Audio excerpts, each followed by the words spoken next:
Yeah, it's on our end. John, look, polls out recently, like, I got to read them like three times because it's like, oh, this got to be a typo. This can't be right. I got to see, who did this, The Onion. I got to look at these polling numbers for Trump. They're stunning. Can you share Right. some of these, John, with our audience? Well, we're going to put up a poll today that was a national poll where when you look at the primary now, Trump is in the field of the 10 remaining candidates because Perry Johnson's gone out and endorsed Trump and Will Hurd's out. But Trump has 55% of the national vote and 8% for DeSantis. That's down from 31 in January. 8% for Nikki Haley, everybody else less. One-on-one, Trump beats DeSantis 73-27. He beats Nikki Haley 75-25. And against Joe Biden, he's ahead 48-43. So this matches up with a lot of the polls out there, like Harvard Harris, et cetera. But by the way, he beats Kamala Harris 50-42. And in races where we throw in Robert F. Kennedy Jr. as an independent, where we put in Cornel West as an independent, Trump still stays ahead of Biden. So they're in a real difficult spot. And you have, because Joe Biden, it's not working. When you ask them about Bidenomics, 28 favorable, 44 unfavorable. When you ask him about if it's good or bad for the country, half the voters say it's bad.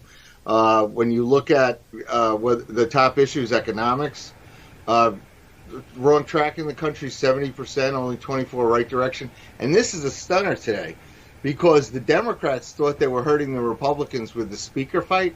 That was inside the Beltway Potomac thing where the average person cares about what's going on. They care about what's going on with inflation, crime, immigration, the border, Israel with the war against terrorists, Ukraine, they want peace. And when you look at that, they're like, they don't care who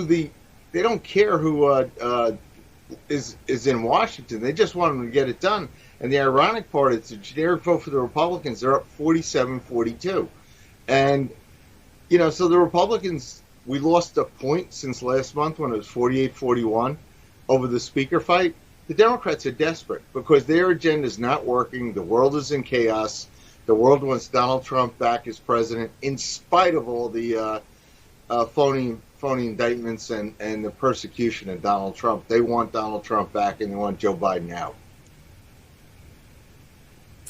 John McLaughlin, tell us about some of the state polling, some of the battleground states that you guys have done, Trump v. Biden.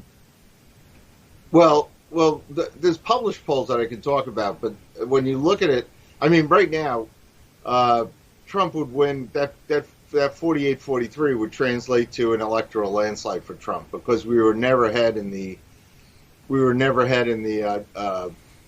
national popular vote in 2016 or in 2020, and now we've got a decisive lead over Joe Biden, which means the battleground states, which have always been closer, Trump has an even more decisive lead. And the published polls that are out there, not by our friends, but by independent media sources like Emerson or No Labels, which is a third-party group that allegedly doesn't want Joe Biden and certainly doesn't want Donald Trump. They're just a liberal group trying to masquerade for as a Trojan horse for Biden. Their chief strategist was a speechwriter for Biden, and they're trying to craft some way that, well, we can't have a Democrat as the head of our No Labels ticket because if we do that, it guarantees Trump's going to win. Because in all the battleground states, they put out a poll where they show that Trump wins every battleground state of 8 states. Of course, he wins Florida. Of course, he wins North Carolina, but they have him winning states like they're worried about losing Nevada, which Biden won last time. They're worried about Georgia, Arizona, Pennsylvania. I mean, Trump's leading in these states right now, and Michigan with the auto workers, they settled the strike. Ford settled the strike yesterday because it's just union workers are going for Donald Trump because they're afraid of losing their jobs to China and these electric car vehicles and the mandates that Joe Biden's putting in. People still want their gas-powered cars and trucks and SUVs. They haven't made the full conversion to electric right now.